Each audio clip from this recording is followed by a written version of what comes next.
Oh, that's a good start, wasn't it? Oh, here we are, right. Okay, now this is about the Lincoln Spiv. Now, why am I, oh yes, perturbed? Okay, I'm trying to get a script on the screen that I've basically written about what is a spiv, because, I mean, this is the 21st century, and a lot of you won't even have heard of a spiv or what a spiv might be. So here's a little bit about it. The story's coming up, but this is a bit of background for a start. Spivs, we are told, did not really exist before the Second World War. It meant roughly a man who worked on the fringes of the underworld, or a small-time crook, or a con man, or a fence, rather than a full-time and dangerous villain. But the exact origin of the word is lost in the mists of villains speak. The word is obscure. It's obscure as the provenance of the goods that the spivs were trying to sell. By the end of the war, however, the use of the word and the men it described were everywhere. Now, there are several examples of spivs in television programmes, and these you might be able to relate to. One is Private Walker in George Beck in Dad's Army. He was a likeable sort of spiv, the chap that bought and sold things on the black market during the war, things you couldn't normally get. There was George Cole in the Centrinian series as Flash Harry. He was another super likeable spiv, and a spiv was a sharp dresser, a wide boy if you like. So, but they weren't always likeable, you know. Some were seriously bent and covered their illegal activities with front businesses that were supposedly above suspicion. And so we come more into the late 20th century and 21st century, and they still continue, but in a different guise. We still have spivs today, but they're a bit different. My spiv was a money man, someone who would put cash into new businesses. And he had a front business in Lincoln, and that's where I first met him. So we'll go on to the story about my Lincoln Spiv. At the end, though, first of all, I've got to see, I had a business plan, carefully prepared, yes. I'd been working on this particular business for about 6 months, and I already had a firm commitment for the tyres that I would produce from 4 leading independent tyre dealers in the East Midlands. One was in Newark, the other one was in Grimsby in North Lincolnshire, one was in Horncastle, Central Lincolnshire, and the other one was in Curtin near Boston in South Lincolnshire. They were all sufficiently far away from each other not to compete with using this particular product. So there we are, on we go with the story. There is a conclusion at the end, so if you feel like sticking with us, it's not a long story, then there's a conclusion at the end. So see how you go. Okay, we're going to begin this story called The Lincoln Spiv. It's from the period when ECYB was struggling for survival. It's taken from Book 3, New Bolingbroke, 1970 to 1984. For several years, we'd managed to run a small local and national UK distribution business, initially with just 1 lorry, then 6 or so, working up to 14 in the good times. In early years, I'd worked as a salesman for the American tyre manufacturer Firestone, when they had been world number 2. There'd been some good times with Firestone thanks to my boss Fred Popham, who had always managed to achieve sales targets. Careful to make it not looking too good, you'll understand. Nobody could put one over on Fred. He'd been brought up at the time of American Prohibition. He'd actually been to Chicago and seen Al Capone in action. There is more of Fred and Firestone Lincoln in another tale on this same book. Our firm specialised in moving tyres mainly, and solely thanks to very good relations with ex-Firestone client Harry Thorne. The company was awarded a contract for distribution of Uniroyal products in the East Midlands. This moved us up from a very small operation with all very second-hand vehicles into a medium-sized company with new trucks on the road and a very good national image. Uniroyal eventually became fickle and difficult with us, as our specialist knowledge of the area we served was superior to theirs, and we tended to wag the dog from time to time.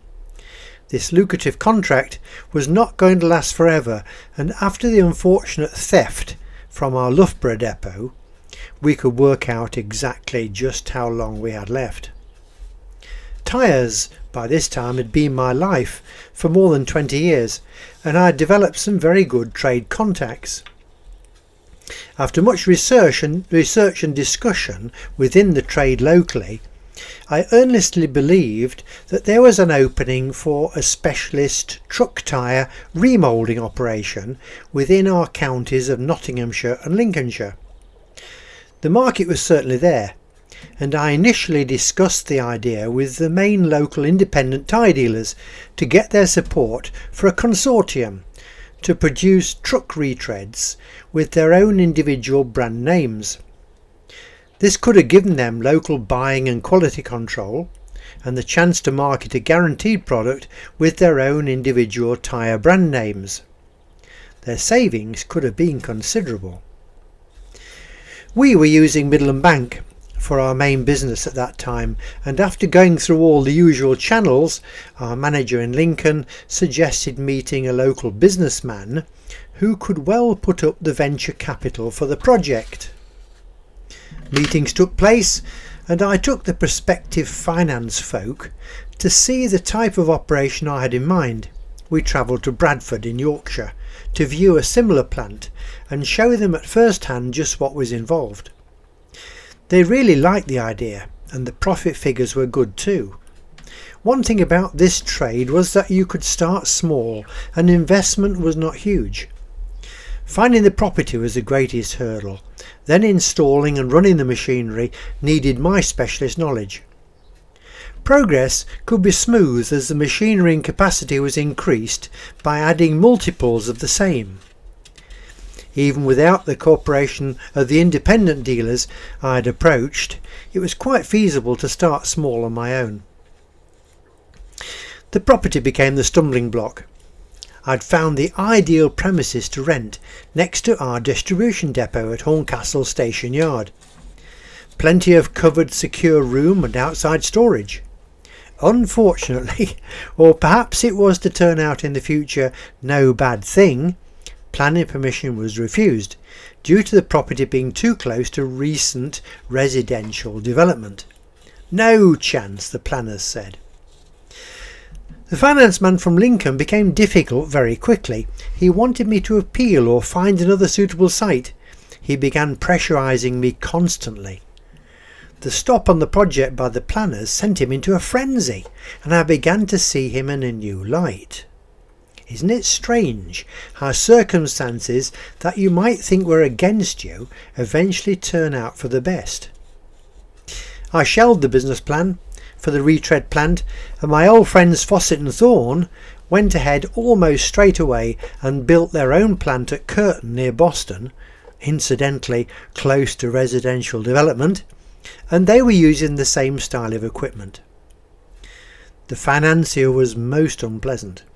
Nothing had ever been signed or decided, but he'd been to our house in the country.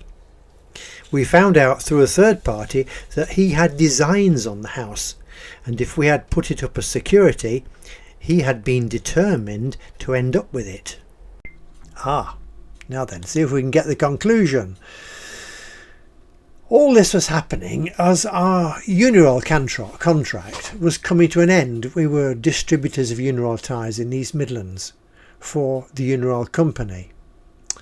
It was a good contract. And at the same time I'd been working on developing a transport contract that I'd negotiated with the UK tyre manufacturers for the national collection of complaint tyres for examination. This was the contract that I was working hard on to take over from when the Uniroyal one finished. It would keep us in business and provide us with sufficient income. This had taken me 18 months to work out and about £15,000 in finance. This was a big operation. It was UK wide. But I developed it on a shoestring because the bank would not stretch our overdraft facility at all. This UK operation and contract had actually begun, and within a short time it could be seen to actually work. Forgive me for not looking at you in the camera all the time, but I'm reading off the script so that I get the story over to you in a factual manner and I'm not waffling too much. I needed more finance to improve the vehicles which I'd started off with, as they were very second hand and would need replacing soon.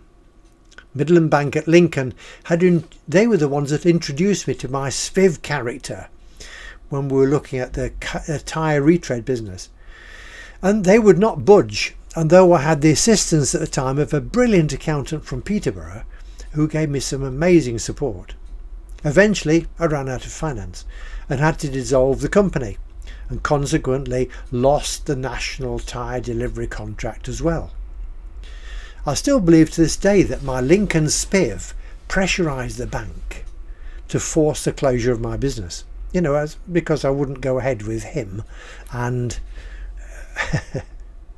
he was looking at my house. This is probably what could have happened if I'd used my home as security for the tyre retread company with my Lincoln Spiv as my partner. So, I saw him in a different light. Finally, when I became agitated, I really don't mind telling you this because I was really worked up. When I became agitated at my last meeting with the Midland Bank at Lincoln, I did manage to destroy the front of their desk with my foot. They left the room in a hurry and I never saw them again. And thank goodness. And after that, my life became a little bit more calm, not quite so much stress. So there we are. Thanks for being with us. If you like it, remember, think about giving us a like. And subscribe. I've got the word right this time. Subscribe to the channel, share it with your friends, and if you want to read anything more about Cracker Books and look at the books, then they're free to download on our website, and the link's coming up now. There we are. So thanks for being with us today. Until next time, cheerio.